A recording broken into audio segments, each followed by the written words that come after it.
Hello बच्चों, कैसे हो? उम्मीद है आप सब अच्छे होंगे। तो आप सही जगह पे आए हो। आज इस कंप्लीट वीडियो के अंदर जो आपको ए टू जेड इन्फॉर्मेशन मिलने वाली है वो हमारे जेआरएफ इकोनॉमी के सिलेबस की। इसके अंदर हम डिस्कस करेंगे जो कंप्लीट 9 यूनिट है हमारी, उसके अंदर कौन सी यूनिट हमारे लिए ज़्यादा इंपॉर्टेंट है, कौन से बुक से आप उसको कवर कर सकते हैं और क्या स्ट्रेटजी हमें रखनी चाहिए अगर हमें इफेक्टिवली हमारे सिलेबस को कवर करना है। तो मैं आप सभी को बता दूं, अगर आप एग्रोनॉमी से जेआरएफ की अगर तैयारी आपने स्टार्ट कर दी है तो फर्स्ट एंड फॉरमोस्ट जो थिंग हमारे पास होनी चाहिए वो है सिलेबस। सिलेबस आज आपकी डेस्क पे होना चाहिए ताकि आपको क्या पढ़ना है वो आपको पता होना चाहिए। आज हम जो डिस्कस करने वाले हैं वो यूनिट वाइज हम करेंगे कि कौन सी यूनिट को आप कहाँ से कवर कर सकते हैं और क्या इंपॉर्टेंट है। सो फर्स्ट यूनिट है वो हमारी जनरल एग्रीकल्चर से रिलेटेड है। इसके अंदर सबसे पहले जो क्वेश्चन यहाँ से आते हैं वो आते हैं कि एग्रीकल्चर का क्या इंपॉर्टेंस है नेशनल इकोनॉमी के अंदर। नेशनल इकोनॉमी में इन द सेंस कि एग्रीकल्चर का कितना शेयर है, जीडीपी के अंदर कितना शेयर है। उसके अलावा इंडिया के अंदर कौन सी हमारी क्रॉप है जिसका प्रोडक्शन सबसे ज़्यादा होता है, कौन सी क्रॉप का हम सबसे ज़्यादा एक्सपोर्ट करते हैं, कौन सी जो हमारा जो फूड प्रोडक्ट है वो हम इंपोर्ट करते हैं सबसे ज़्यादा। तो यहाँ पे नेशनल इकोनॉमी के प्रोस्पेक्टस में कोई भी क्वेश्चन आ सकता है। तो इसको पढ़ने के लिए हम कोई भी जैसे बुक होती है तो उसमें क्या होता है, ओल्ड डेटा होता है, तो हम वहाँ से इसको कवर नहीं कर सकते। इसके लिए हमें रेगुलर अपडेट रहना होता है। जो भी चाहे कोई भी हमारे पास कई बार ग्रुप के अंदर जो है पीडीएफ वगैरह आ जाती है, जो भी इंस्टीट्यूट होते हैं वो अपने शेयर कर देते हैं, तो वहाँ से हम इसको कवर कर सकते हैं। नेक्स्ट आता है हमारे की principle of crop production. Crop production के क्या प्रिंसिपल्स होते हैं, जैसे कि हम बात करते हैं कि कोई भी हम क्रॉप को ग्रो करते हैं तो उसके लिए हम एक पैकेज ऑफ प्रैक्टिस फॉलो करते हैं। सबसे पहले हम टिलेज ऑपरेशन करते हैं, उसके बाद में हम सीड सोविंग करते हैं, उसके बाद में जो है हम हमारे इंटरकल्चरल ऑपरेशंस हम करते हैं, वीड मैनेजमेंट करते हैं। तो प्रिंसिपल्स क्या होने चाहिए हमारे वो इसके अंदर, तो जो हमारी प्रिंसिपल ऑफ एग्रोनॉमी की रेडी एंड रेडी बुक है उसके अंदर बहुत अच्छे से दे रखा है। तो वहाँ से ये हमारे कवर हो जाएंगे। अलग अलग क्रॉप्स का यहाँ पे नेम मेंशन किया गया है। नेक्स्ट यहाँ पे सिलेबस में दिया गया है major soil of India. India में कौन कौन सी सॉइल है जो हमारी मेजर है, जैसे कि एलुवियल सॉइल हो गई, हमारी ब्लैक सॉइल हो गई, रेड सॉइल हो गई, कौन से एरिया में हमें देखने को मिलती है, क्या उनके फीचर होते हैं, वो सब कुछ हमें पढ़ना होता है। उसके लिए हम जो सॉइल साइंस की जो हमारी बुक है डीके दास, वहाँ से हम इसको कवर कर सकते हैं, या आई ट्रिपल एस है वहाँ से हम यहाँ इनको देख सकते हैं। नेक्स्ट एनपीके, जो हमारे मेजर न्यूट्रिएंट्स हैं उनके क्या क्या सिम्टम्स होते हैं। तो सेम जो पोर्शन है, देखो ये जो पोर्शन है वो हमें जो सॉइल फर्टिलिटी जब हम डिस्कस करते हैं वहाँ पे भी देखने को मिलता है और यहाँ पे भी। तो कभी भी कोई एग्जामिनर क्वेश्चन बनाता है तो होता क्या है कि कोई जो मेजर हाईलाइट पोर्शन होता है ना उनसे क्वेश्चन आने के चांसेस ज़्यादा होते हैं। इसीलिए जो है ना हमारा डेफिशिएंसी सिम्टम होते हैं उनसे क्वेश्चन आते हैं, मोस्टली एनपीके के डेफिशिएंसी सिम्टम से ही आते हैं। नेक्स्ट यहाँ पे दे रखा है कुछ पोर्शन हम बोल सकते हैं कि साइटोजेनेटिक्स का यहाँ पे दे रखा है, जिसके अंदर हमारे जो सेल ऑर्गेनेल्स होता है उनके बारे में, उनकी स्ट्रक्चर और फंक्शन के बारे में हमें पढ़ना होता है। नेक्स्ट हमारी जो माइटोसिस और मियोसिस सेल डिवीजन के बारे में हमें पढ़ना होता है। नेक्स्ट मेंडेलियन जेनेटिक्स हो गया, elementary knowledge of photosynthesis, respiration, photo respiration, transpiration. हम बोल सकते हैं कि फिजियोलॉजी का ये कंप्लीट पोर्शन है, जेनेटिक्स और फिजियोलॉजी का। इसको कवर करने के लिए हम बेसिक बुक जो है, जो हमारी अभी एक मालवा सर की बुक आई है एग्रीकल्चर के लिए, अशोक मालवा सर, उनकी हम बुक को फॉलो कर सकते हैं। काफ़ी प्रेसाइज वे में और काफ़ी बेटर वे में वहाँ पे दिया गया है। मतलब देखो, पढ़ने के लिए तो हम कंप्लीट फोटोसिंथेसिस को भी कर सकते हैं, बट मोस्टली जो अगर आप 5-6 साल के पेपर एनालिसिस करोगे तो आप एक चीज़ ऑब्जर्व करोगे कि यहाँ से केवल बेसिक क्वेश्चन आते हैं, तो उनको हम यहाँ से कवर कर सकते हैं। क्रॉप फिजियोलॉजी हमारी जनरल एग्रीकल्चर में भी एक छोटा सा पोर्शन दिया गया है, लेकिन उससे कभी कभी 10 से 15 क्वेश्चन भी आ जाते हैं और वो भी अच्छे वाले, इसलिए इसको भी हमें हल्के में नहीं लेना है। इसके अलावा जैसे कि जो नीट के लेक्चर्स होते हैं आजकल इतने यूट्यूब पे वीडियो मिल जाते हैं हमें फ्री में, उनको वन शॉट वीडियो देख सकते हैं, अच्छे से डिस्क्राइब कर रखा है पूरा फोटोसिंथेसिस, रेस्पिरेशन, उनको हम देख सकते हैं, वहाँ से हम अच्छे से समझ सकते हैं। अगर आपके पास एनसीईआरटी अवेलेबल है तो आप एनसीईआरटी को फॉलो कर सकते हो। 12th की एनसीईआरटी में बहुत अच्छे से ये चैप्टर्स को दे रखा है। नेक्स्ट यहाँ पे कुछ हम carbohydrate, protein, vitamin, nucleic acid, इनके बारे में हम बात करते हैं। हम बोल सकते हैं ये बायोकेमिस्ट्री का पोर्शन है। इसको कवर करने के लिए जो हमारे नीट के इंस्टीट्यूट होते हैं उनके कुछ मॉड्यूल आप फॉलो कर सकते हैं, जैसे कि कोई भी आपके सीनियर आप उनसे ले सकते हैं वो मॉड्यूल, या फिर आप ऑनलाइन भी सर्च करेंगे इन टॉपिक्स को, अगर आप सर्च करेंगे तो आपको ढेर सारा कंटेंट जो है आपको ऑनलाइन मिल जाएगा। तो मतलब ऑफलाइन ना जाकर इन ऐसे टॉपिक्स को अगर आप ऑनलाइन सोर्सेज से कवर करते हैं that is much better. Next हम बात करते हैं major pest and disease of rice, wheat, cotton, chickpea. तो वो फिर वही बात आ गई, ये सब तो हम क्रॉप्स में भी कवर करने वाले हैं, तो वो हम कवर कर सकते हैं जो हमारी बुक से हम जिससे कवर करने वाले हैं वहाँ से। जैसे कि आर एस मीना से आप अगर क्रॉप्स को कवर करना चाहते हैं वहाँ से कर सकते हो। बहुत प्रेसाइज आपको पढ़ना है, बहुत ज़्यादा आप नहीं पढ़ना चाहते, आपको अगर बहुत ज़्यादा आपके पास टाइम है, आप पूरा डिस्क्रिप्शन में आप पढ़ना चाहते हैं, उसके लिए आप राजेंद्र प्रसाद जो सर है हमारे, उनकी 2 वॉल्यूम है, उनको आप फॉलो कर सकते हो। नेक्स्ट देर का हमारा important rural development programs India में कौन कौन से थे, ऑर्गेनाइजेशनल सेटअप जो है एग्रीकल्चरल रिसर्च का, कि आईसीआर का क्या ऑर्गेनाइजेशनल सेटअप है, आईसीआर किस प्रकार से काम करता है, कितने इंस्टीट्यूट है आईसीआर के, कितने एसएयू जो है centre state agriculture universities ICR के अंडर में, कितने केवीकेज है, कितने हमारे एआईसीआरपी प्रोजेक्ट चलाए गए हैं, कितने हमारे जो एनआरसी है वो है, कौन सा एनआरसी कहाँ पे सिचुएटेड है, आईसीआर का कौन सा इंस्टीट्यूट कब एस्टेब्लिश हुआ था, कौन सी लोकेशन पे, इंटरनेशनल इंस्टीट्यूट से रिलेटेड भी क्वेश्चन आ जाते हैं। उसके अलावा जो हमारे डिफरेंट प्रोग्राम चलाए गए एक्सटेंशन प्रोग्राम, जैसे कि land to land, lab to land program हो गया, उसके अलावा हमारा इंटीग्रेटेड डेवलपमेंट जो प्रोग्राम चलाया गया था, उसके अलावा नेशनल एग्रीकल्चरल इनोवेशन प्रोजेक्ट हो गए, तो ये सब कौन सी ईयर में आए, मोस्टली जो राष्ट्रीय कृषि विकास योजना कब आई, तो ऐसे जो क्वेश्चंस है वो यहाँ से डिजाइन होते हैं। लास्ट में एक छोटी सी लाइन लिखी है, एलिमेंट्स ऑफ स्टेटिस्टिक्स, देखो 3 वर्ड की लाइन है लेकिन क्वेश्चन लेके आती है कम से कम 5 हर बार, ठीक है। तो स्टेटिस्टिक्स के लिए हम फॉलो कर सकते हैं, मतलब बहुत ज़्यादा आपको डीप नहीं जाना, मैं कुछ सजेस्ट करूंगा, जैसे एक तो आप लेक्चर्स देख सकते हैं, अमित भटनागर सर है, मैं केवल स्टेटिस्टिक्स के लिए नहीं बोलूंगा, एक यूट्यूबर यूट्यूब पे है, मतलब GB Pant university of agriculture and technology के अंदर वो प्रोफेसर है, तो आप उनके लेक्चर्स देख सकते हैं, वो पूरी एग्रोनॉमी के लिए वो तो आपके लिए बेनिफिशियल होंगे।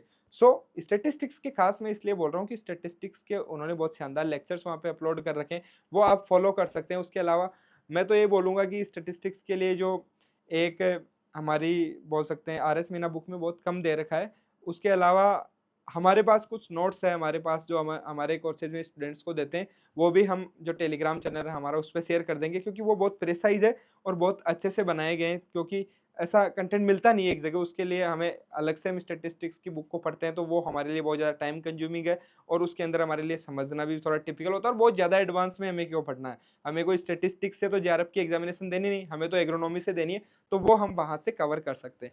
ये हमने फर्स्ट यूनिट की बात की। दूसरे यूनिट की हम बात करते हैं, principal of agronomy. Principal of agronomy अपने आप में ही बुक का नाम भी यही है, और जो इसमें टॉपिक दे रखे हैं वो उसी बुक में मिलते हैं, मोस्टली सभी नहीं मिलते। जो हमारी प्रिंसिपल ऑफ एग्रोनॉमी है रेड्डी एंड रेड्डी सर की और एसआर रेड्डी सर की, वहां से हम इन जितने भी हमारे टॉपिक दे रखे हैं उनको कवर कर सकते हैं। डायरेक्टली नहीं मिलेगा कभी भी आपको कुछ, बोलते हैं सबकी sir crop ecology and geography हमें कहाँ पे पढ़ने को मिलेगा, डायरेक्टली आपको कहीं पे भी नहीं देखने को मिलेगा crop ecology and geography. Crop ecology and geography जब हम अलग अलग क्रॉप्स पढ़ते हैं उसी के साथ पढ़ लेते हैं कि कौन सा इकोलॉजिकल कंडीशन जो है हमारी इस क्रॉप के लिए फेवरेबल है, वीट को हम कौन से जोन्स में, एग्रो क्लाइमेटिक जोन्स में हम ग्रो करते हैं, इसके लिए क्या क्लाइमेटिक कंडीशन जो है वो इंपॉर्टेंट है कि हम इससे बेटर यील्ड ले सकते हैं, वो सब कुछ हम पढ़ते हैं। लेकिन यहाँ पे अलग से मेंशन है, तो हमें लगता है कि ये तो कहीं पे कोई सी बुक में आपको चैप्टर ऐसा नहीं मिलेगा कहीं पे भी क्रॉप इकोलॉजी एंड ज्योग्राफी दे रखा है, नहीं।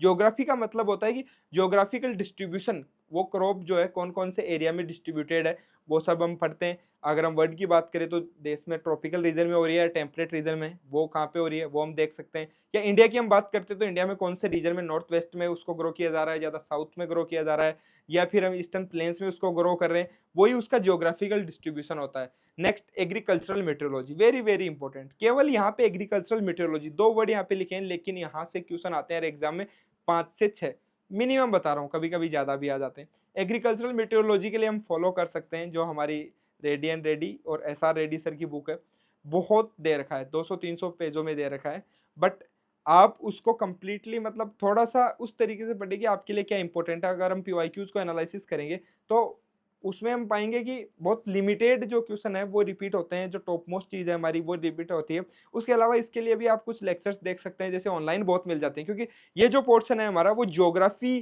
का कुछ सिलेबस है यूपीएससी का, उससे भी मैच करता है, तो इस पे बहुत सारी यूट्यूब पे फ्री वीडियोस आपको मिल जाएंगे, वहां से भी आप इसको कवर कर सकते हो। देखो अगर आप रेडी एंड रेडी से एग्रीकल्चरल मेट्रोलॉजी पढ़ रहे हो तो उस चैप्टर में आपको, उन चैप्टरों में आपको देखने को मिलेगा कि हर एक चैप्टर के बाद में कुछ रेफरेंस लिखा होता है, साइंटिस्ट का नाम लिखा होता है, तो उन पोर्शंस को आपको याद नहीं करना होता है। मैं फिर से बता दूं, बहुत सारे बच्चे रेडी एंड रेडी जब पढ़ना स्टार्ट करते हैं उसमें गलती क्या करते हैं, जो चीज़ के लास्ट में रेफरेंस लिखा होता है उन चीज़ों को भी याद करने लग जाते हैं। देखो वो फैक्ट नहीं है, वहां से क्वेश्चन नहीं आएगा, वो सिर्फ आपको समझाने के लिए वहां पे लिखा हुआ है कि लास्ट के अंदर रेफरेंस डाल दिया कि ये जो है हमने ऊपर जो फैक्ट की बात की है उसका ये रेफरेंस है, और ऐसे कोई 2 साइंटिस्ट थे उन्होंने ये चीज़ की थी, तो उसको हमें याद नहीं करना होता है, तो वो थोड़ा सा आप पढ़ते समय ध्यान रखना।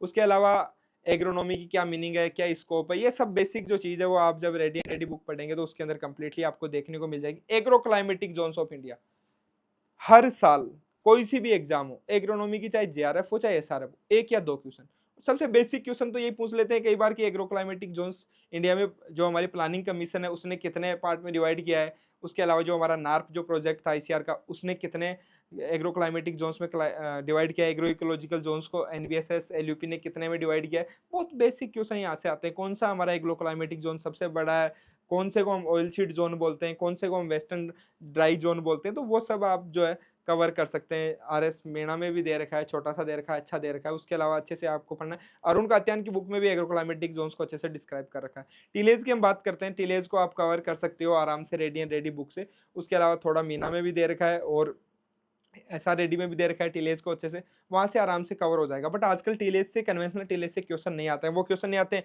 कि हेरो जो होता है वो हमारा प्राइमरी टीलेज में आता है या सेकेंडरी टीलेज में इंप्लीमेंट, नहीं, ये क्वेश्चन अब नहीं आ रहे। आजकल क्वेश्चन आ रहे हैं जीरो टीलेज से। कंजर्वेशन टीलेज क्या होता है, किस प्रकार से वो हमारे को मदद कर रहा है, कैसे वो हमारे जो सोइल है उसकी प्रॉपर्टी जो है फर्टिलिटी को इंप्रूव करने में मदद करता है, कई प्रकार के क्वेश्चन। तो ये मोस्टली मेरे को लगता है कि जीरो टीलेज के लिए अगर रिसर्च पेपर वगैरह अगर आप एक दो देख ले कंजर्वेशन टीलेज के, तो वो ज़्यादा बेटर होगा। उसके अलावा कंजर्वेशन एग्रीकल्चर का एक मॉडर्न कंसेप्ट ऑफ एग्रोनॉमी हमारी बुक है, उसके अंदर एक चैप्टर है, वो अगर आप पढ़ लेते हैं तो आपका जो कंजर्वेशन टीलेज है वो कंप्लीट क्लियर हो जाएगा। उसके क्या क्या प्रिंसिपल्स होते हैं और उस प्रकार से जो है किस प्रकार से हमारा राइस वीड जो सिस्टम उसमें सबसे ज़्यादा हम कंजर्वेशन एग्रीकल्चर यूज़ में ले रहे हैं इंडिया के अंदर, तो वो किस प्रकार से बेनिफिट कर रहा है, हम वहाँ से इसको अच्छे से देख सकते हैं। नेक्स्ट हमारा क्रॉप स्टैंड एस्टेब्लिशमेंट का मतलब वही हो गया जो ये रेडी एंड रेडी के अंदर दे रखा है। 6th या 7th चैप्टर है जो प्लांट पॉपुलेशन वाला, कि जो हमारी कोई भी क्रॉप होती है उसको एस्टेब्लिश करने के लिए क्या क्या चीज़ों की रिक्वायरमेंट होती है, सीड एंड सोइंग वगैरह, जो प्लांटिंग ज्योमेट्री, किस प्रकार की ज्योमेट्री हमारी क्रॉप की होनी चाहिए, वो सब कुछ हमें वहाँ पे देखने को मिल सकता है। नेक्स्ट चैप्टर ये भी रेडी एंड रेडी से कवर होगा, physiological limit of crop yield and variability in relation to ecological optima. मतलब जो इकोलॉजिकल कंडीशन की वजह से जो हमारे फिजियोलॉजिकल क्या क्या जो एस्पेक्ट्स होते हैं जो कि हमारे ईल्ड को जो है लिमिट करते हैं, क्यों हमारी ईल्ड इंक्रीज नहीं होती है। यहाँ पे कुछ हमारे लॉ भी आते हैं, जैसे लॉ ऑफ मिनिमम हो गया, लॉ ऑफ ऑप्टिमम हो गया, हमारा लॉ ऑफ डिमिनिशिंग रिटर्न हो गया, वो भी हम यहीं पे पढ़ते हैं, वहां से हमारे क्वेश्चन एग्जाम में देखने को मिलते हैं। नेक्स्ट है यहाँ पे ऑर्गेनिक फार्मिंग, प्रिसीजन फार्मिंग, इनको भी यहाँ पे मेंशन कर दिया गया। इंटीग्रेटेड फार्मिंग सिस्टम, ये वैसे हम क्रॉपिंग सिस्टम का जो चैप्टर होता है वहाँ पे भी हम पढ़ते हैं, यहाँ पे भी इस यूनिट को मेंशन कर रखा है। इसको हम रेडी एंड रेडी से आसानी से कवर कर सकते हैं। ऑर्गेनिक फार्मिंग और प्रिसीजन फार्मिंग का कंटेंट हमें ज्यादा नहीं देखने को मिलता है। उसके लिए जैसे हमने तो हमारे क्या है जो पर्सनल नोट्स हमने बनाए थे जब हमने जेआरएफ की तैयारी की थी, एसआरएफ की तैयारी की थी, वो हमारे पास है।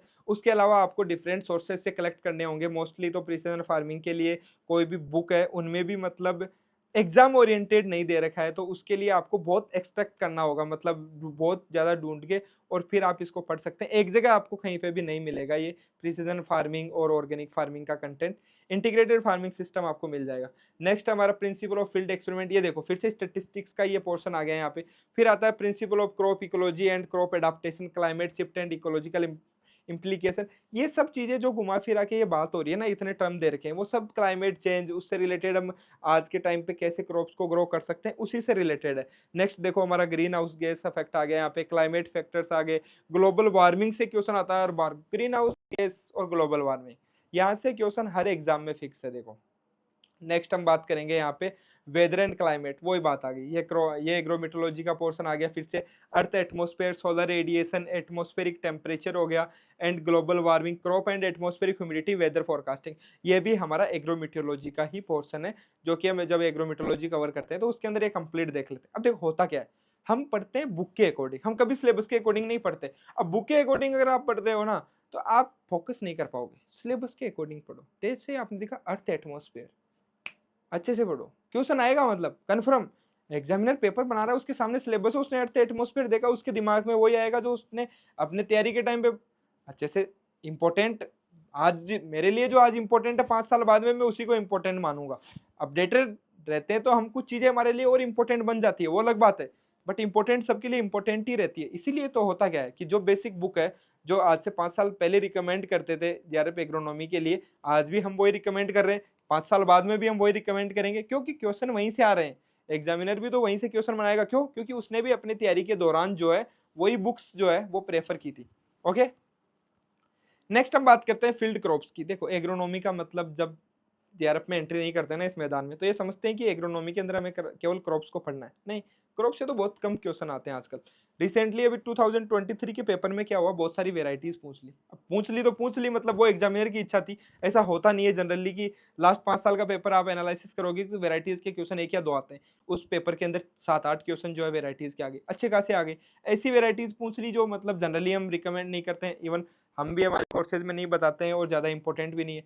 अब उसका हम क्या कर सकते हैं, एग्जामिनर है वो, तो उसको हम नहीं रोक सकते, सिलेबस में लिखा हुआ है वो पूछ सकते हैं। तो देखो हम यहाँ पे इसके अंदर फील्ड क्रॉप्स के अंदर जो है सीरियल्स को हम कवर करते हैं। सीरियल्स में हम यहाँ पे वीट, राइस, मेज, सोरगम, पल मिलेट, जितने भी अदर माइनर मिलेट्स है, बार्ले, इन सब की क्या, इन सब का ओरिजिन हम देखते हैं। डिस्ट्रीब्यूशन कहाँ डिस्ट्रीब्यूटेड है, इंडिया में और वर्ल्ड में सबसे ज्यादा कहाँ देखने को मिलता है। इकोनॉमिक इंपोर्टेंस क्या है, कोई भी क्रॉप होती है उसकी इकोनॉमिक इंपोर्टेंस है। हमारी कंट्री के लिए बासमती राइस एक हमारे लिए इकोनॉमिक इंपोर्टेंस है, क्यों, उसको हम एक्सपोर्ट करते हैं। उसके अलावा सोइल एंड क्लाइमेट, कौन सी सोइल चाहिए, what is the best pH to grow that particular crop, उसके लिए क्या क्लाइमेट चाहिए, क्या टेम्परेचर चाहिए उसके जर्मिनेशन के लिए, उसके फ्लोवरिंग के लिए क्या टेम्परेचर चाहिए, उसकी मेच्योरिटी के लिए क्या टेम्परेचर चाहिए, ये सब कुछ आएगा इसके अंदर क्लाइमेट रिक्वायरमेंट में। वेराइटीज देखो, वेराइटीज बोल्ड लिखा हुआ है यहाँ पे वेराइटीज सिलेबस में, वेराइटीज पूछ सकता है अगला, कोई भी वेराइटी पूछ सकता है। फर्स्ट हाइब्रिड पूछ सकता है, कौन सी हाइल्डिंग वेराइटी सबसे पहले इंडिया में इंट्रोड्यूस की गई थी, उसके अलावा कौन सी वेराइटी कौन से रीजन में ज्यादा फेमस है, वो भी यहाँ से क्वेश्चन आ सकते हैं। तो कुछ भी आ सकता है। कल्चरल प्रैक्टिसेस, कल्चरल प्रैक्टिसेस का मतलब क्या है, सब कुछ जो हम हमारी टिलेज, फिर उसके बाद में हम प्रैक्टिस करते हैं वीड मैनेजमेंट के लिए, उनके अंदर जो है हम बीज के अंदर इंटर कल्टिवेशन करते हैं, इंटर कल्चरल ऑपरेशन करते हैं, सब कुछ आएगा इसके अंदर। And yield of serious, last में इल्ड वर्ड भी इसमें ऐड कर दिया। अब इल्ड का मतलब ये नहीं केवल हम इल्ड याद कर लेंगे इसकी इतनी आ रही, नहीं, इल्ड को अफेक्ट करने वाले फैक्टर्स यहाँ पे आएंगे।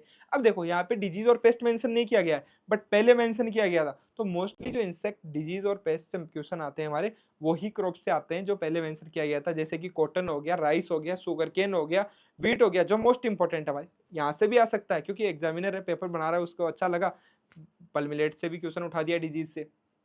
सो हमें ज्यादा डिजीज में नहीं घुसना होता, बट मेजर मेजर डिजीज का पता होना चाहिए, उसका क्या काउजल ऑर्गेनिज्म वो पता होना चाहिए, और उसको कंट्रोल करने के लिए हम क्या यूज में लेते हैं वो हमें पता होना चाहिए। पल्सेज यहाँ पे दे रखी है अलग अलग, ऑयल सीड क्रॉप्स भी यहाँ पे मेंशन है, कुछ शुगर क्रॉप्स भी मेंशन है यहाँ पे, फॉडर एंड फॉरेज क्रॉप्स भी हमें पढ़नी होती है। उसके अलावा मेडिसिनल एरोमेटिक प्लांट्स भी होते हैं, जैसे कि मेंथा हो गया, हमारा लेमन ग्रास हो गया, इसबगोल हो गया, ये हमें इसमें पढ़ना होता है। उसके अलावा कॉमर्शियल क्रॉप जैसे कि हमारा पोटैटो, टोबैको हो गया। रिसेंटली एसआरएफ के अंदर क्या हुआ, टोबैको से 6 क्वेश्चन आ गए। तो हम ऐसे नहीं बोल सकते कि यार इसी से क्वेश्चन आएंगे, एग्जामिनर को जो पसंद होगा क्वेश्चन उसी से आएगा। ओके, नेक्स्ट हमारा जो पोर्शन है वो है हमारा वीड मैनेजमेंट। वीड मैनेजमेंट देखो, वीड मैनेजमेंट मेरे को ऐसा लगता है कि एग्रोनॉमी से जो तैयारी कर रहे हैं उनके लिए अगर सबसे ज्यादा महाभारत है तो वो है वीड। पता नहीं ऐसा क्यों लगता है, बट अगर आप अच्छे से अगर वीड को कवर करते हैं तो वीड से, वीड जो पोर्शन है मोस्टली हर्बिसाइड, और मोस्टली किस प्रकार से हर्बिसाइड जो किल करते हैं, द मैकेनिज्म ऑफ एक्शन, उससे इंटरेस्टिंग कुछ है ही नहीं एग्रोनॉमी के अंदर भाई। यार रटना थोड़ी है यार, कंसेप्ट को समझो, कंसेप्ट मिलता है जब मैकेनिज्म ऑफ एक्शन को पढ़ते हैं, पता चलना चाहिए यार। हर्बिसाइड स्प्रे कर दिया, किस प्रकार से किल करता है, एब्जॉर्ब कर रहा है यहाँ पे प्लांट, किस प्रकार से प्लांट एब्जॉर्ब किया। यार हर्बिसाइड डाल रहे हैं, मेरा प्लांट तो जो है वो किल नहीं हो रहा, वीड किल हो रहा है, तो दिमाग चलना चाहिए ना घोड़े की तरह कि यार प्लांट क्यों नहीं किल हो रहा, वीड क्यों किल हो रहा है, तो वो होती है मैकेनिज्म ऑफ एक्शन। यार वो ज्यादा क्यों एब्जॉर्ब कर पा रहा है, ये क्यों नहीं कर रहा, तो वो सब तो मजा है वो मैकेनिज्म ऑफ एक्शन में ही है हर्बिसाइड के अंदर। तो मजा लो वीड से, वीड मैनेजमेंट से कभी मत डरो। क्यों डर रहे हो यार, फील्ड में जा रहे हो, ऑब्जर्व करोगे। यार वीड आपकी भी तो जिंदगी में होते हैं ना। वीड का मतलब क्या है, सिंपली जो हमारे लिए अनडिजायरेबल हो वही हमारे लिए क्या है, वीड है। हमारे लिए अनडिजायरेबल कौन है, आप अच्छा करना चाहते हो, आपको जेआरएफ की तैयारी करनी है, एक आपका मित्र आएगा, ले मित्र चलते हैं चाय पी के आते हैं, ले मित्र चलते हैं बाहर चलते हैं, दैट्स ए वीड, वो आपकी प्रोडक्टिविटी को डिक्लाइन कर रहा है। वो जो रिसोर्स आपके पास है, जो बुक्स आपके पास है, उनका यूटिलाइजेशन नहीं करने दे रहा, that's why, that's simply. Plant के अंदर भी क्या होता है कि जो उसका रिसोर्स है उसको यूज कहाँ लेने दे रहा है, वीड आता है वो बोले न्यूट्रिएंट मैं लूंगा, वो बोला सनलाइट तो मैं लूंगा, ये फोटोसिंथेसिस तो मैं करूंगा। सिंपली बहुत इंटरेस्टिंग है, वीड मैनेजमेंट से इंटरेस्टिंग कुछ है ही नहीं। और इसके लिए जो बेस्ट बुक है वो हमारी टिकेदास सर की बुक। क्या बुक है, मतलब मजा आ जाएगा जब पढ़ोगे, तभी समझ पाओगे आप, क्या इंटरेस्टिंग बुक लिखी है। पर 600 पेज की है, पूरी नहीं कर पाओगे, फिर मैं बता रहा हूँ, धीरे धीरे थोड़ा थोड़ा पढ़ना है आपको, और उसमें से भी जैसे most important mechanism of action को थोड़ा अच्छे से देखना है। जो केमिस्ट्री है हमारे हेर्बिसाइड्स की वो अच्छे से देखनी है। जैसे डिफरेंट हमारे हेर्बिसाइड ग्रुप्स होते हैं, डाइनाइट्रोएनिलीन की क्या प्रॉपर्टीज होती है, हमारी फिनोक्सी जो ग्रुप होता है उसकी क्या प्रॉपर्टीज होती है। सबसे पहले कौन सा हेर्बिसाइड इंट्रोड्यूस हुआ, 2,4-D कैसे आया, 2,4-D के आने के पीछे की क्या हिस्ट्री है, क्या 1940 से पहले जब 2,4-D नहीं आया था कैसे कंट्रोल करते थे वीड्स को, पहले भी तो कंट्रोल हो रहे थे ना, उसके बाद से कैसे बूम आया, क्या हम हर्बिसाइड यूज लेने लगे, हर्बिसाइड रेजिस्टेंस आ गया। उसके बाद हर्बिसाइड रेजिस्टेंस आ गया मतलब कि अब किल नहीं हो रहा है, नहीं हो रहा है। कितना हर्बिसाइड डाल लो किल नहीं कर पाओगे, नहीं कर पाओगे। क्यों? मर्जी अगले की। भाई डेली डेली किसी बच्चे को अगर माँ बाप पिटाई करेगा उसकी, तो उस बच्चे के कोई असर पड़ेगा? नहीं पड़ेगा। क्या होगा? सिंपली उसके लिए रेजिस्टेंस हो जाएगा। उसी प्रकार से हम same herbicide, same mechanism of action का अगर हम हर्बिसाइड डालते हैं तो वो क्या होता है, वो आदी हो जाता है उसका। ओके, ये सब कुछ वीड फ्लोरा शिफ्ट धीरे धीरे हम क्या करने लगे, हम जैसे हुआ क्या कि 2,4-D आया तो पहले ब्रॉडली वीड्स को कंट्रोल करने के लिए अच्छा था, हमने जच के दबा के ही काम में लिया। अब दबा के काम में लिया तो क्या हुआ, ग्रासी जो वीड है वो बढ़ने लगे, उसके लिए आइसोप्रोटियोन को दबा के काम में लिया, क्या हो गया, रेजिस्टेंस मिला ना। 1992-1993 के अंदर पंजाब हरियाणा में वीट ग्रोइंग रीजन के अंदर आज भी प्रॉब्लम है, फेलेरिस माइनर वहां पे।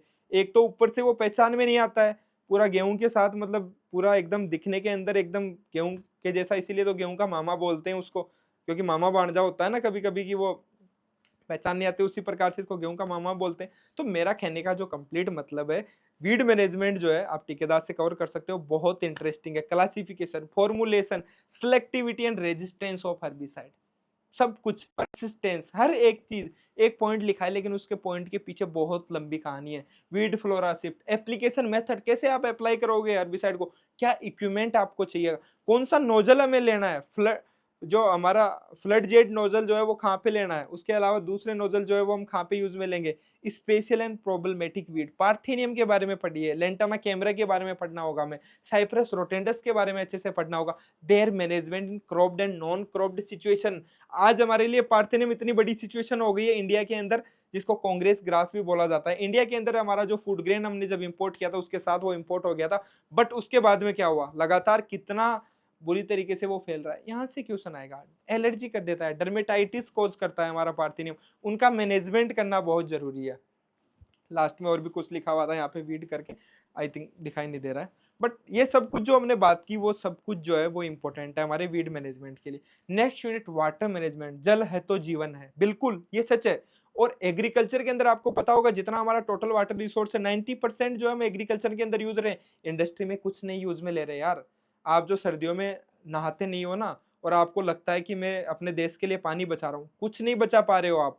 आपका ये डोमेस्टिक यूज के अंदर तो 5% पानी यूज में लिया जा रहा है, 90%, मोर देन 90% वाटर हम किस में यूज में ले रहे हैं, ओनली एग्रीकल्चर के अंदर यूज में ले रहे हैं। वहां पे वाटर यूज एफिशिएंसी को इंक्रीज करना बहुत जरूरी है। वहां पे जो हम कैनाल के अंदर, वहां पे यार आप क्या बचा लोगे, 2 बाल्टी आप पानी बचा लोगे। वहां पे जब कैनाल इरिगेशन होता है, वहां पे जिसको हम बोलते हैं मेड बोलते हैं, वो फूट जाती है, पता नहीं कितना पानी बह के चला जाता है, बह के जाता है जैसे जाता है, हमारे सॉइल के अंदर जो न्यूट्रिएंट है उनको लेके जाता है।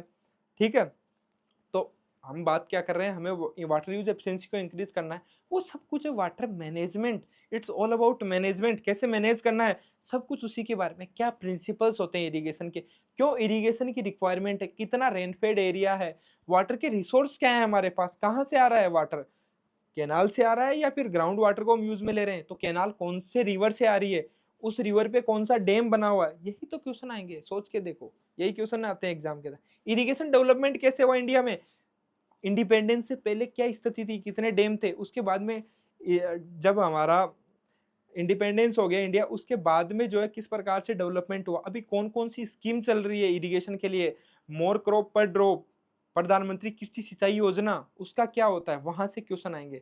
नेक्स्ट आता है water and irrigation requirement, water and irrigation requirement दोनों अलग है।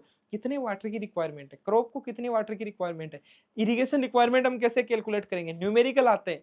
वाटर मैनेजमेंट से 2 से 3 न्यूमेरिकल, अच्छे न्यूमेरिकल आते हैं।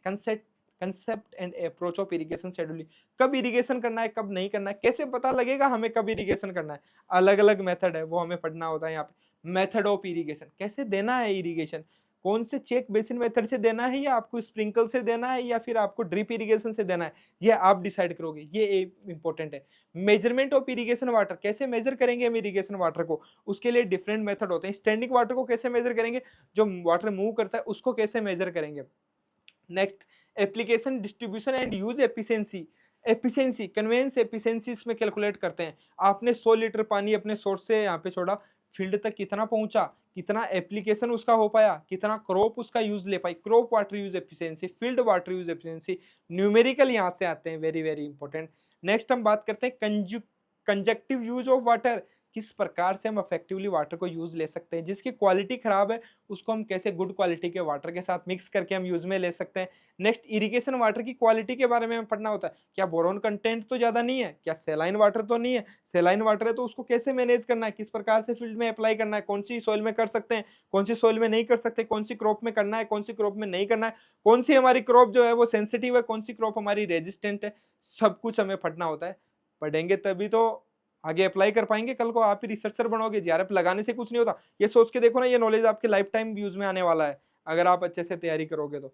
नेक्स्ट, अलग अलग क्रॉप के अंदर राइस में कैसे वीट वाटर मैनेजमेंट करोगे, मेज में कैसे करोगे, वीट में कैसे करोगे, ग्राउंडनट में कैसे करोगे, शुगर केन में वाटर मैनेजमेंट कैसे करोगे, कब हमें इरिगेशन देना चाहिए, कौन सी क्रिटिकल स्टेज है, इस क्रॉप का वाटर रिक्वायरमेंट कितना है, वाटर अप्लाई तो कर दिया। ड्रेनेज, ड्रेनेज की प्रॉब्लम होती है मोस्टली क्ले सॉइल में, ब्लैक सॉइल में। कभी रेनफॉल ज्यादा हो गई तो कैसे निकालोगे फील्ड से पानी, पानी निकालना बहुत जरूरी है। पानी नहीं निकालोगे तो वाटर लॉक्ड कंडीशन हो जाएगी, वो भी हमारे लिए खराब है। ठीक है, ये सब कुछ हम पढ़ते हैं। नेक्स्ट यूनिट है हमारी soil fertility and fertilizer use. ये क्या होता है, soil fertility and fertilizer use. Soil की फर्टिलिटी बहुत इंपॉर्टेंट है, फर्टिलिटी किसी की भी हो इंपॉर्टेंट है। एंड फर्टिलाइजर यूज, कौन कौन से फर्टिलाइजर हम यूज में लेंगे, किसके लिए, न्यूट्रिएंट सप्लाई के लिए। क्यों भाई, फर्टिलाइजर ही थोड़ी थे, जब फर्टिलाइजर मैन्युफैक्चर नहीं हुए थे 1842 के अंदर सबसे पहले एसएसपी बनाया गया, तो उससे पहले क्या हो रहा था, उससे पहले ऑर्गेनिक मैटर से ले रहे थे। तो फिर क्या हो गया, हम 150 साल के अंदर ही क्यों डिपेंडेंट हो गए फर्टिलाइजर पे, क्योंकि ज्यादा यील्ड आ रही थी, मजा आ रहा था। अब क्या हुआ, बोले अब तो क्या हो गया, अब तो फर्टिलिटी डिक्लाइन हो रही है। क्यों हो रही है भाई, ऑर्गेनिक मैटर तो जा रहा है, क्यों जा रहा है, सब कुछ सीखेंगे इसमें, सब कुछ सीखना होता है।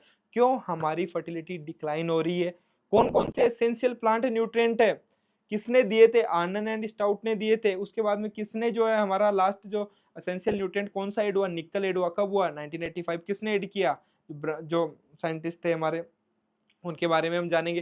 कौन कौन सा न्यूट्रिएंट, एसेंशियल न्यूट्रिएंट की खोज किसने की, सब कुछ जो है हमें इसमें पढ़ना होता है। डेफिशिएंसी सिम्टम्स, अलग अलग की अलग डेफिशिएंसी होती है, कमी आती है तो कुछ ना कुछ लक्षण दिखाता है, कोई ओल्ड लीव में दिखाता है, कोई न्यू में दिखाता है, कोई मिडिल लीव्स में दिखाता है, कौन सा कहाँ पे दिखाता है, क्यों दिखाता है, इसके पीछे की रीजनिंग हमें इसमें पढ़नी होती है। Concept of essentiality of plant nutrient, essentiality का कंसेप्ट जो आर्नन स्टाउट ने दिया था, यहाँ से क्वेश्चन आते हैं, कौन कौन से तीन उन्होंने एसेंशियलिटी के रूल दिए थे वो हमें पढ़ने होते हैं। Indicator of soil fertility, soil की फर्टिलिटी कैसे देखोगे भाई, देख के थोड़ी बता दोगे ये फर्टाइल सॉइल है, कितना देख के बता दोगे, जांच तो करनी पड़ेगी ना, फाइनली लैब में तो ले जाना पड़ेगा सॉइल को, तो सॉइल को लैब में लेके जाओगे। देख के हम ये भी नहीं बता सकते कि हेल्थी है कोई, हो सकता है बीमारी तो अंदर होती है, उसी प्रकार से सॉइल में बीमारी आंख दिखने से थोड़ी दिखाई देगी, थोड़ा बहुत बता सकते हो बट फाइनली तो नहीं बता सकते ना। तो उसके लिए कैसे फर्टिलिटी का पता लगाओगे, कैसे पता लगाओगे ये सॉइल प्रोडक्टिव है, वो सब कुछ हमें इस यूनिट में देखना होता है।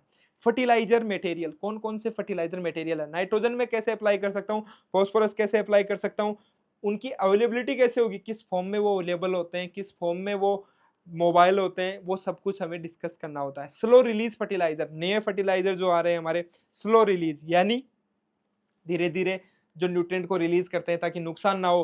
न्यूट्रिएंट यूज एफिशिएंसी के बारे में हमें यहाँ पे पढ़ना होता है। उसके अलावा नाइट्रिफिकेशन इनहिबिटर्स क्या होते हैं, जो हमारे प्रोसेस को रोक देते हैं, जो क्या क्या प्रिंसिपल्स होते हैं, किस मेथड से जो हम फर्टिलाइजर को अप्लाई कर सकते हैं, वो सब कुछ हमें देखना होता है। Integrated nutrient management, site specific nutrient management, और भी बहुत कुछ कहाँ से देख सकते हैं, IISS best source, IISS soil के लिए।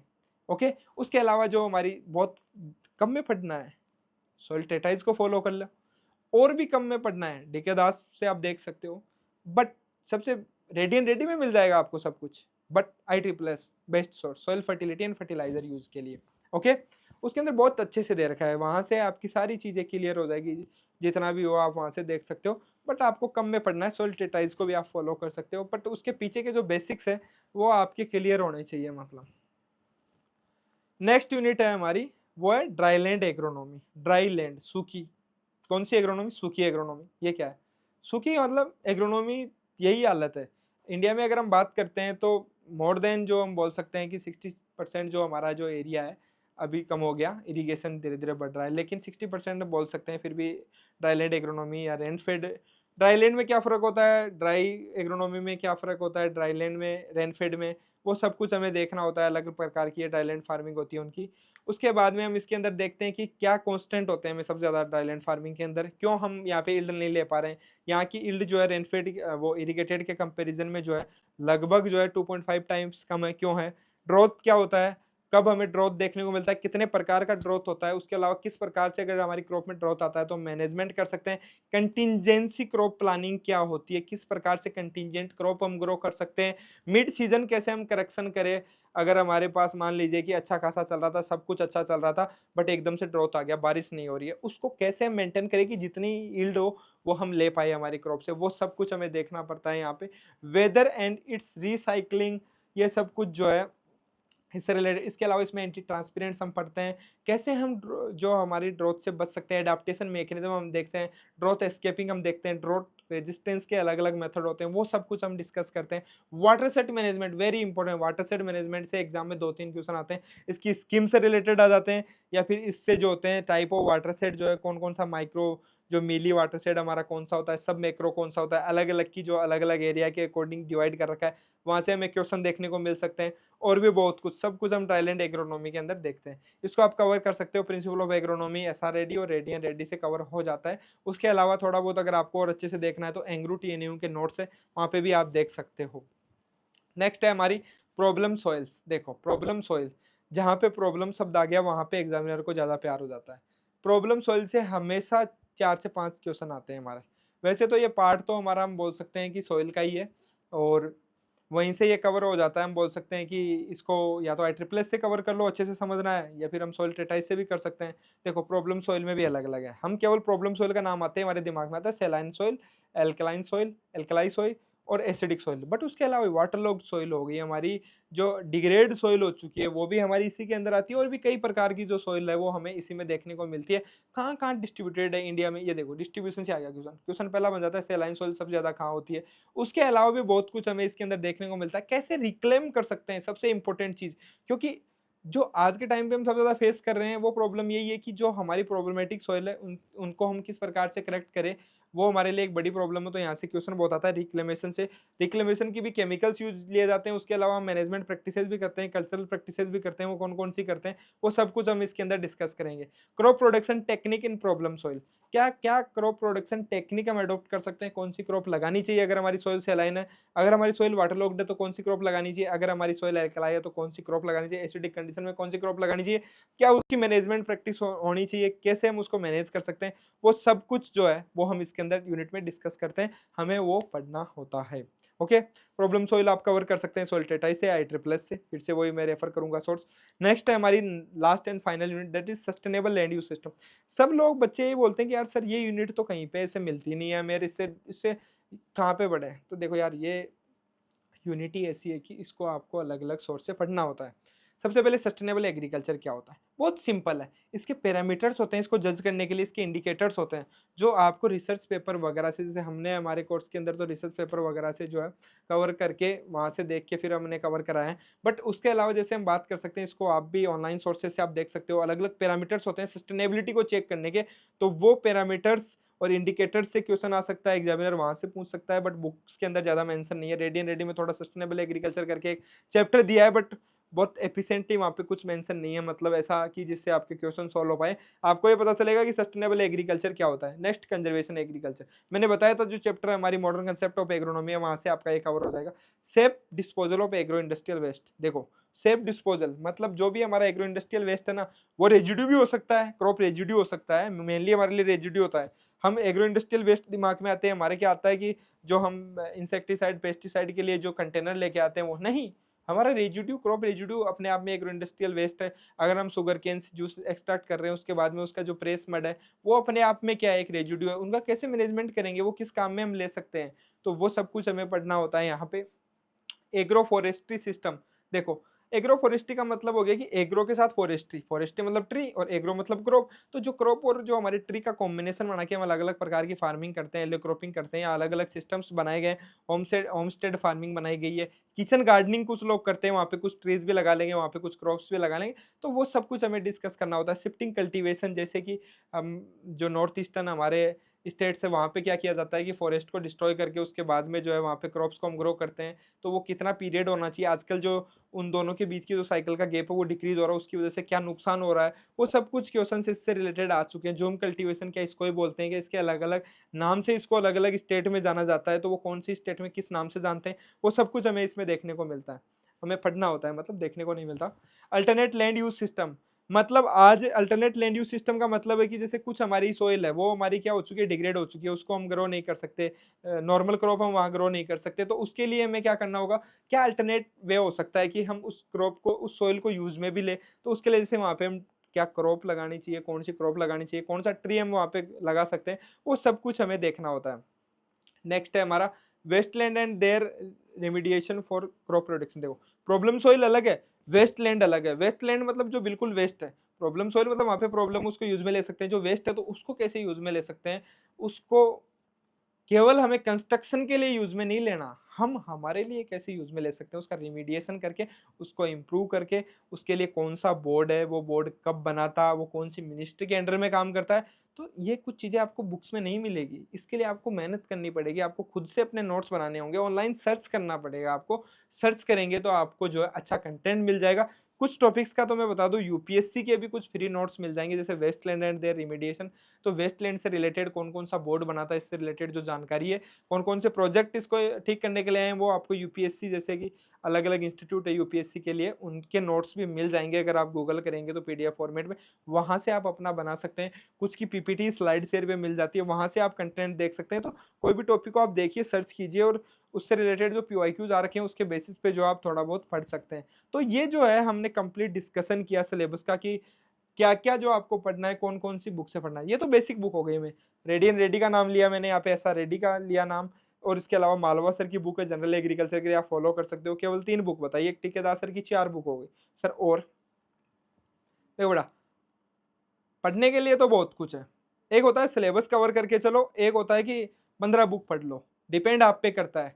15 बुक पढ़ने वाले भी आईआरआई पहुंचते हैं और कभी कभी नहीं भी पहुंच पाते हैं। कभी कभी 4 बुक पढ़ के भी लोग आईआरआई भी पहुंच पाते हैं और टॉप रैंक भी लाते हैं। तो वो डिपेंड करता है आपके नेचर पे कि आप चीज़ों को कंज्यूम कैसे कर रहे हो।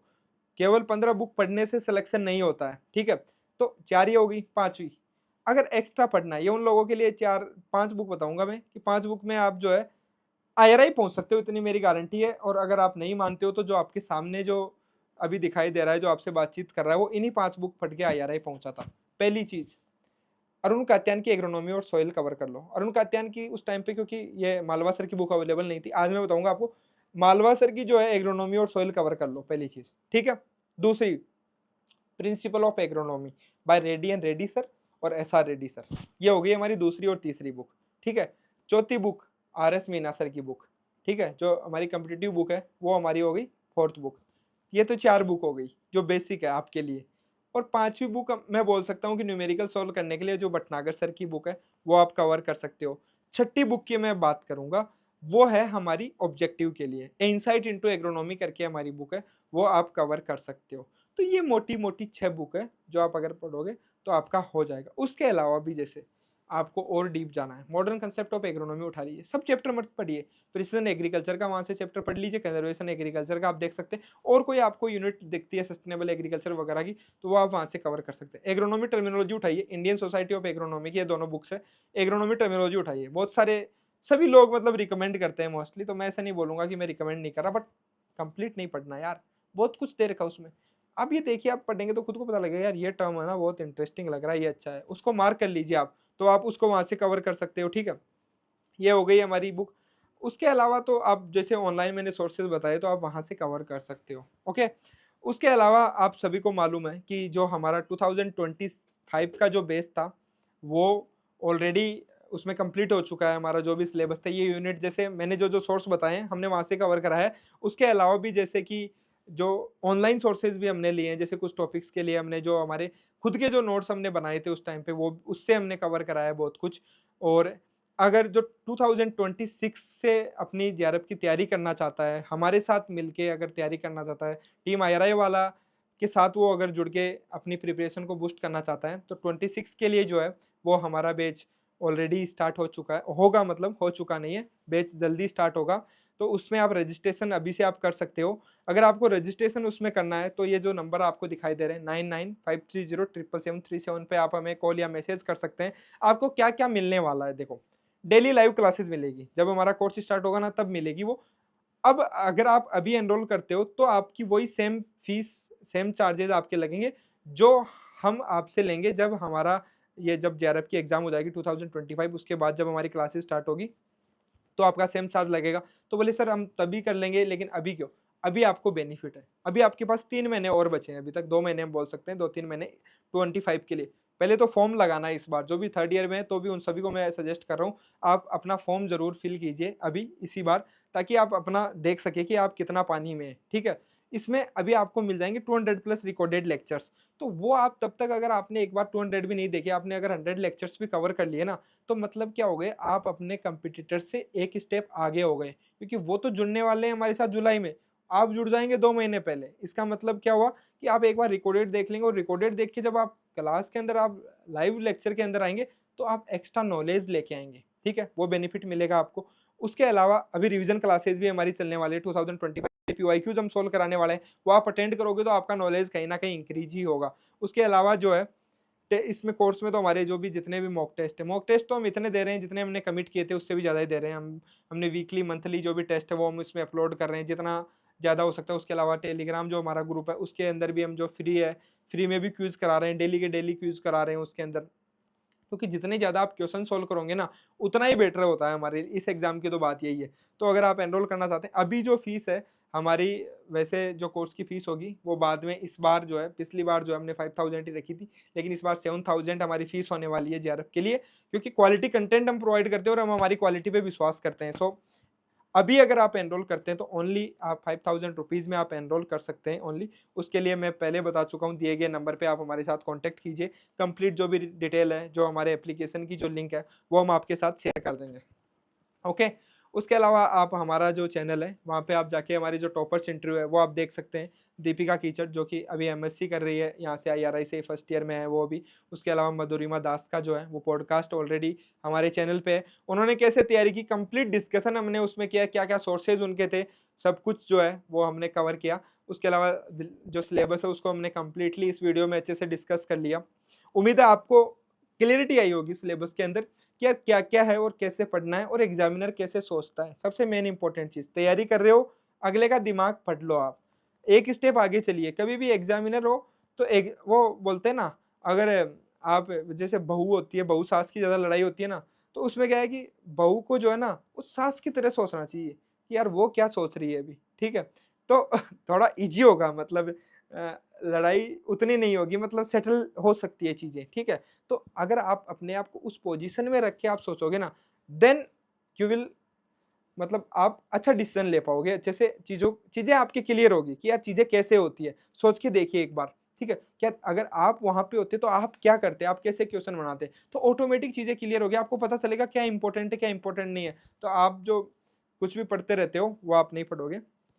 सो इसी के साथ इस वीडियो को हम यहीं पे एंड करते हैं, और आईआरआई वाला इसी प्रकार से आप लोगों के लिए जो है कंप्लीट इन्फॉर्मेशन हम लाते रहेंगे। ओके।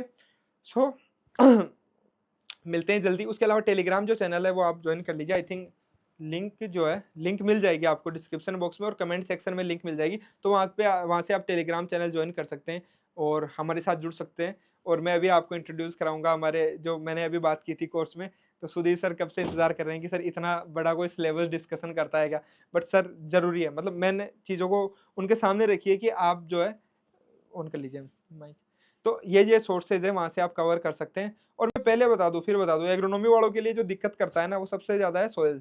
और सॉइल के लिए हमारे पास बब्बर शेर है, सुधीर सर, जो कि बहुत अच्छे से कवर कराते हैं, कंसेप्ट्स को एकदम ज़ीरो से एकदम समझाते हैं। इवन मैं खुद क्लासेस लेता हूँ कि मैं मेरी सोइल साइंस को इम्प्रूव करूँ और सुधीर सर से अच्छा पढ़ा पाऊँ कभी, तो उसके लिए मैं लगातार प्रयास कर रहा हूँ और सुधीर सर से ही चोरी करके जो है उन्हीं का कंटेंट जो है देखो दोस्तों, प्रयास हमेशा करता रहना चाहिए। और बात रही ना, देखो ऑनेस्टली ये चीज़ सही भी है कि सोइल साइंस ज़्यादा इम्पोर्टेंट है या एग्रोनॉमी वालों के लिए। जी और सर। एग्रोनॉमी वालों को सर लाइक एक एज मिल जाता है सोइल साइंस में, अगर आप तैयारी करें ना अच्छे से, क्योंकि बाकी सारे लोग हैं ना जो कंपटीशन में, वो उतनी सोइल साइंस नहीं पढ़ पाते हैं। या और अगर आपके पास ऑप्शंस हैं, अगर आपके पास एक्सेस है, तो आप अच्छे से सोइल साइंस को कवर करें ताकि रैंक अच्छी ला सके। सिलेक्शन तो एटलास एग्रोनॉमी कराएगा, लेकिन रैंक अगर टॉप रैंक चाहिए तो या सोइल साइंस आपकी बेस्ट बिल्कुल, होनी चाहिए बिल्कुल, सर। बिल्कुल। और तो सर इसमें जैसे सिलेबस में मैं देखता हूँ कि बहुत चीज़ें मेंशन नहीं है, उसके बावजूद क्वेश्चन आ जाते हैं ना बहुत सारे, आते हैं तो सर। वही चीज़ है। हुँ। तो अ, सो जिसको भी एनरोल करना है या कुछ भी, हम तो ऐसा नहीं बोल रहे कि एनरोल, कोई भी टिप्स चाहिए तो आपके बड़े भाई जो है हाँ, एज़ अ आपके सीनियर लिए हम तैयार हैं। 24/7 तो नहीं है हाजिर, मतलब 5-6 घंटे तो हम सोने के निकाल दो, उसके अलावा तो 17-18 घंटे तो आपके लिए अवेलेबल हैं ही, मान लीजिए। जो आप 1-2 दिन लेट हो सकते हैं तो गालियाँ मत देना, पर आपको मिल जाएगा जो भी आपकी क्वेरी होगी उसका और आंसर। इसके अलावा भी कोई क्वेरीज़ है ना, तो हाँ, कमेंट कुछ सेक्शन में भी, ज़रूर लिखें। कमेंट बिल्कुल, सेक्शन खाली छोड़ के मत जाएँ। या कमेंट सेक्शन में लिखो और अपने दोस्तों के साथ शेयर करो, जो एग्रोनॉमी से पीजी की तैयारी करना चाहते या हैं।